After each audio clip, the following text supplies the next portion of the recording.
Reddy master plan రద్దు చేయాలంటూ రైతులు రోడ్డెక్కారు. మాస్టర్ ప్లాన్ ను రద్దు చేస్తూ ప్రభుత్వం వెంటనే జీవోను విడుదల చేయాలని మాస్టర్ ప్లాన్ బాధిత రైతు ఐక్య కార్యాచరణ కమిటీ ప్రతినిధులు డిమాండ్ చేశారు. 2022లో రైతులు పెద్ద ఎత్తున ఆందోళనలు చేయడంతో స్పందించిన ప్రభుత్వం మాస్టర్ ప్లాన్ ను నిలిపివేస్తున్నట్లు ప్రకటించిందని, కానీ అధికారికంగా జీవో విడుదల చేయకుండా రైతులను మోసం చేసిందని రైతులు మండిపడుతున్నారు.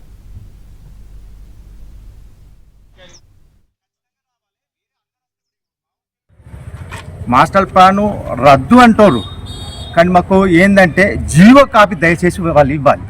అదొకటి, అది మాత్రం ఇవ్వని ఎలా ఏమైతే ఒక రైతు ఆల్రెడీ ఒక సంవత్సరం అప్పుడే ఒక ఎల్లారెడ్డి పయ్యావల రామనాయన చనిపోయిండు.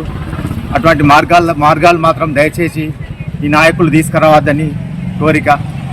ఎందుకోసం అంటే మన కొండంగా తోగలాగా ఎక్కడికి వెళ్ళి మొదలు పెట్టినామంటే అక్కడికి వెళ్ళి ముగ్గులు వేయడం జరిగింది, అన్నీ వేయడం జరిగింది. ఇవాళ ఏమైంది? సపవాటది ఈ నాయకులది. ఎందుకోసము అందరు వచ్చిండ్రు, అందరూ రాజకీయ నాయకులు వచ్చిండ్రు, పొగబెట్టిండ్రు, కొమ్మని దళక పొగబెట్టిండ్రు. ఇప్పుడు సీట్ల మీద కూర్చుంటారు.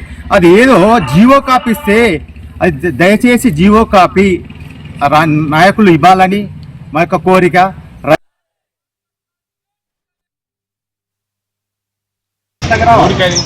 ఖచ్చితంగా రావాలి. వేరే అందరు వస్తే మా ఊరికెళ్ళి ఒక 8 మంది కేలు రాయమంటే మాస్టర్ ప్లాన్ ను అమలు చేయడానికి ప్రయత్నిస్తున్నారంటూ రైతులు ఆగ్రహం వ్యక్తం చేస్తున్నారు. 2000 ఎకరాల వ్యవసాయేతర భూములను ఇండస్ట్రియల్ గ్రీన్ జోన్లుగా మారిస్తే రైతులు తీవ్రంగా నష్టపోతారని తెలిపారు. మాస్టర్ ప్లాన్ రద్దు జీవో విడుదల చేసేంత వరకు ఆందోళనలు చేయాలని తీర్మానించారు. మా ఊరికెళ్ళి ఒక 8 మంది కేలు రాయమంటే జై జవాన్ జై కిసాన్ జై జవాన్ జై కిసాన్ ఐక్యత వర్ధిల్లాలి మాస్టర్ ప్లాన్ ను వెంటనే ఖచ్చితంగా రావాలి. వేరే అందరు వస్తే మా ఊరికెళ్ళి ఒక 8 మంది కేలు రాయమంటే